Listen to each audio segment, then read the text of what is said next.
नमस्कार साथियों। आज हम आप लोग के समक्ष में जो शब्दों पे बात हो रही थी, शब्द निर्माण पे कि शब्द कैसे बनते हैं, उन्हीं में विकारी शब्द क्या होता है उस पे हम बात करेंगे और उसको जानेंगे, समझेंगे कि विकारी शब्द किसे कहते हैं। तो इसको ध्यान से आप लोग समझेंगे। बहुत परीक्षा की दृष्टि से महत्वपूर्ण है। बहुत बार यहाँ से सवाल उठाए गए। तो इनमें क्या होता है, अब विकारी शब्द किसे कहते हैं देखिएगा। जिन शब्दों का रूप परिवर्तन होता रहता है, सीधी सी बात पे हम चलते हैं। जिन शब्दों का परिवर्तन लिंग, वचन, क्रिया के आधार पे होता रहता है, उन्हें हम विकारी शब्द कहते हैं। ठीक है, विकारी शब्द क्या है? जिनमें विकार हो जाए, उत्पन्न हो जाए।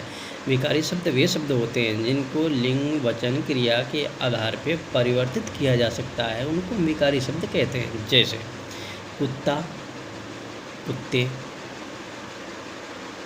मैं, मुझे, अच्छा, अच्छे, खाता, खाती। इनमें संज्ञा, सर्वनाम, विशेषण तथा क्रिया विकारी शब्द हैं। जैसे मैंने कहा कुत्ता एक है, कुत्ते बहुवचन में आ गया। फिर मैंने कहा मैं, अपने के लिए एक के लिए, फिर हम, हमें बोला, बहुवचन हो जाता है। फिर कहा अच्छा, फिर कहा अच्छे, अपने आप यहाँ पे क्रिया लिंग वचन जो है वो प्रयोग होता चला जा रहा है। जैसे खाता, फिर खाती। तो खाती है यहाँ पे जो है लिंग के आधार पे हो गई, कहीं संज्ञा पे आधार होगा, यानी वचन के आधार पे। जहाँ पे परिवर्तन होता रहता है, परिवर्तन उत्पन्न होता रहे, उन्हें विकारी शब्द कहते हैं। तो ऐसी तरीके से जब कोई हमारे पास वाक्य दे दिया जाता है, लाइन दे दी जाती है, उनमें पूछ बैठता है इनमें विकारी शब्द कौन सा है, तो इतना ध्यान रखना।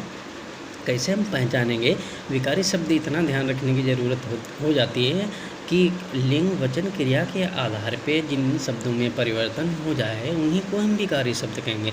जैसे मैंने कुत्ता बोला, कुत्ता एक वचन है, लेकिन कुत्ते जब कह देंगे तो बहुवचन हो जाएगा।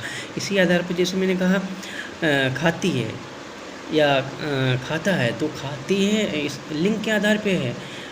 खाती लड़की है, खाता लड़का हो जाएगा। जैसे चलते हैं, चलती है, ये भी लिंग के आधार पे। जहाँ पे लिंग के आधार पे शब्दों का परिवर्तन हो जाए, उसी जब परिवर्तन जब हो जाता है, शब्द का दूसरा शब्द हम बना देते हैं, दूसरे रास्ते से उसे समझ ले जाते हैं, उन्हें हम विकारी शब्द कहते हैं। सिंपल सीधा साधारण भाषा में हम ये कह सकते हैं, वे शब्द जिनमें विकार उत्पन्न किया जा सकता है या विकार हो जाता है, ऐसे शब्दों को हम विकारी शब्द कहते हैं। तो ऐसे हिंदी साहित्य या संस्कृत साहित्य में शब्दों की बहुत आपको भरमार मिलेगी।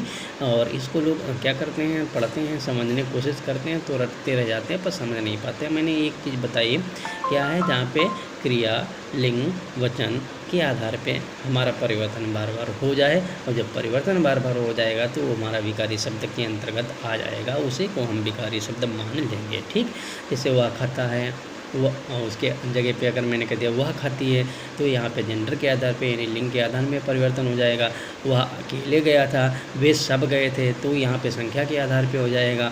ठीक है, जैसे कोई जो है काम करता है, काम नहीं करती, तो सारा परिवर्तन हो रहा है। जब परिवर्तन बार बार इसी तरीके का होता चला जाएगा हमारे समझ में, तो ये सारे शब्द विकारी शब्दों की श्रेणी में आ जाएंगे और हमें इनमें कोई पहचानने में दिक्कत नहीं होगी। हम उन चीज़ों को बहुत आसान तरीके से समझ जाएंगे कि साहब ये विकारी ही शब्द है।